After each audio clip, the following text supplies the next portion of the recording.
In this quick video, I'll show you how to calculate average values in Excel. I've set up some sample data that shows sales commissions earned by salespeople per quarter. From this data, we can calculate average commission per quarter and average commission per salesperson. We'll begin by calculating the average sales commission of all the salespeople. We'll start with the equal sign and then enter average, followed by the opening bracket. We could manually enter John's totals for each quarter, but that's far too much effort. The easier way is to click on the Q1 sales commission and drag to the Q4 result. You'll notice that the formula has the range of C4 to F4 indicated. Then enter a closing bracket and press enter. You'll now see that John's average quarterly commission was $4,827.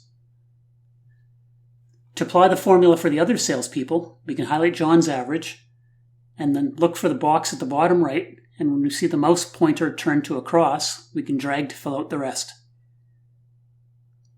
Calculating the average for the quarters is pretty much exactly the same. We'll start in the Q1 column and type equal sign and average, opening bracket, and drag from C4 to C8.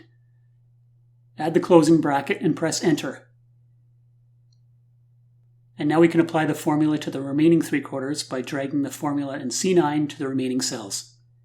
These are dynamic formulas, which means if you change a salesperson commission, the results will be updated for both the average sales commissions by salesperson and by quarter.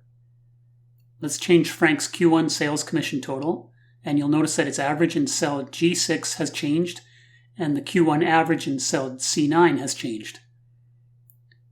Well, that's it for this video on using the average function. I hope you enjoyed it. If you find my videos informative, please give this video a thumbs up. If you like learning about Excel, please consider subscribing and clicking the notification icon to be notified when I release new videos. Thanks again and have an excellent day.